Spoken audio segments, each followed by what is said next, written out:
une association qui œuvre pour quelque chose de très important en ces périodes de grand froid, y compris sur la Côte d'Azur, puisque vous êtes le président de Nice Arts Sans Fin.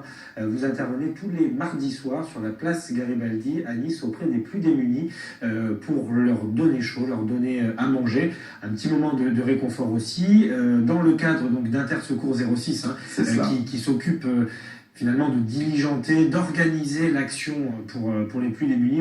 On parlera aussi d'autres associations avec lesquelles vous travaillez.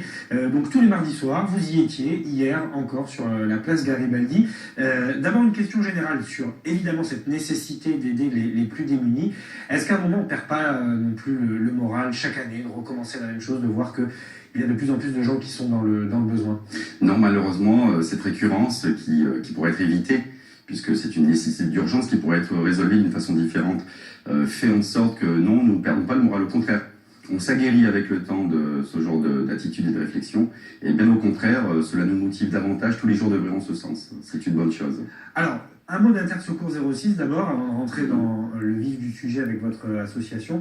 C'est important aussi d'avoir cette structure qui coordonne un petit peu l'action, parce qu'il y a de vrais besoins, y compris sur la Côte d'Azur. C'est vrai que là, on est loin de l'image de la carte postale d'une région riche, mais voilà, il faut quand même une coordination entre les associations pour la meilleure efficacité possible sur le terrain. C'est ça, sur le terrain, ce qui est nécessaire de mettre en avant, c'est justement le dispatch d'aide alimentaire par secteur.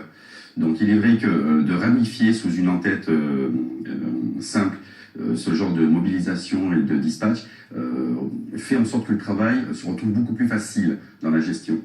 C'est pour ça que moi j'interviens dans le cadre d'Intersecours le mardi, comme vous avez d'autres associations qui vont se répartir le reste de la semaine. Ça nous permet à nous de mieux se coordonner et d'avoir un relevé surtout des distributions beaucoup plus fiables.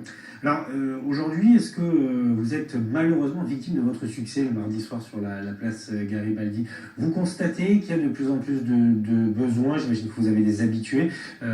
Voilà, un petit état des lieux sur ce que vous voyez le mardi soir et surtout les gens qui viennent vous voir, les besoins qu'ils ont. Alors justement, on sort du cadre classique qui pourrait être interprété par le grand public comme le SDF, c'est une personne assise par terre d'un certain âge.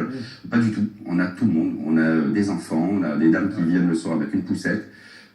Ça s'adresse vraiment à tout le monde, la misère aujourd'hui, malheureusement. C'est un petit peu un pendant, pour rentrer dans les choses qu'on connaît bien, de la banque alimentaire, des restaurants du cœur.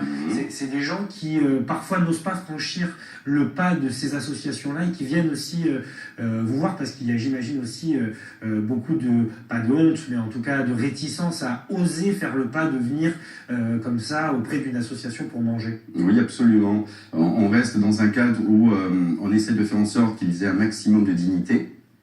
Donc l'approche que nous avons, nous, envers eux, reste quelque chose vraiment de tout à fait succinct pour le commun des mortels qui travaillent.